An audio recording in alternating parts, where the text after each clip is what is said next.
কেন মুসলমান মার খায়, কেন মুসলমান না খেয়ে মরে, কেন মুসলমান নির্যাতিত, কেন মুসলমান অবহেলিত? মাত্র 313 জন সাহাবী নিয়ে এই বিশ্বকে শাসন করেছিল, এই বিশ্বকে জয় করেছিল হযরত মুহাম্মদ সাল্লাল্লাহু আলাইহি সাল্লাম। এখন মুসলমান সংখ্যায় বেড়েছে 200 কোটির উপরে, কিন্তু তারপরে দিনের পর দিন মার খাচ্ছে, দিনের পর দিন না খেয়ে মরে, দিনের পর দিন অবহেলিত হচ্ছে, দিনের পর দিন লাঞ্ছিত হচ্ছে। আর আল্লাহর কাছে হাত তুলে বলতেছে, ইয়া আল্লাহ, আমাদের জন্য আবাবিল পাখি পাঠাও, আবাবিল পাখির মাধ্যমে তাদের উপর পাথর নিক্ষেপ করো।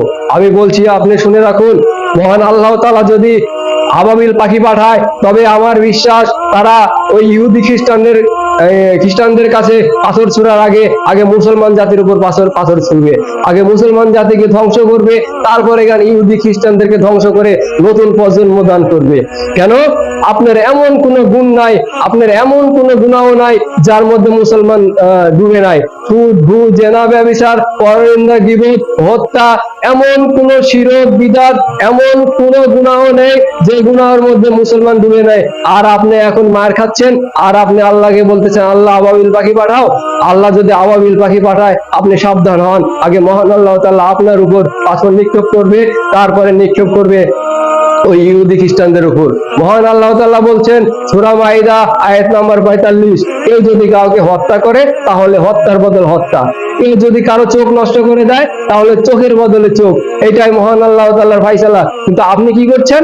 আপনি করছেন কি? কেউ যদি কাউকে হত্যা করে তাহলে পুলিশ ধরো, কেস করো, সাক্ষী আনো, জজ ধরো, উকিল ধরো, টাকা দাও, এই করো সেই করো, এইভাবে করতে করতে 50 বছর শেষ, আপনার ভিটাও শেষ, যে মারা গেছে তার জমিও শেষ, তার পিতার এই যে সময়গুলো নষ্ট হলো, সবকিছু একে একে ধ্বংস হয়ে গেল।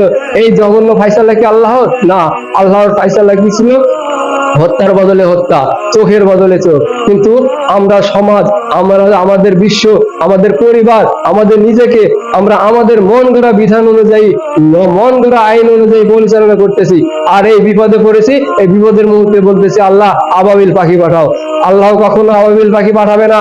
আর যদি পাঠায় তাহলে প্রস্তুত থাকেন, আগে আপনাদেরকে ধ্বংস করা হবে, তারপরে আবাবিল পাখি দিয়ে ইহুদি খ্রিস্টানদেরকে ধ্বংস করে আল্লাহ নতুন প্রজন্ম দান করবে। মহান আল্লাহ তাআলা তার বিধান, মহান আল্লাহ তাআলার বিধানগুলো আমরা যেন সুন্দরভাবে পালন করতে পারি, সেই তৌফিক আল্লাহ আমাদেরকে দান করুক। আমিন।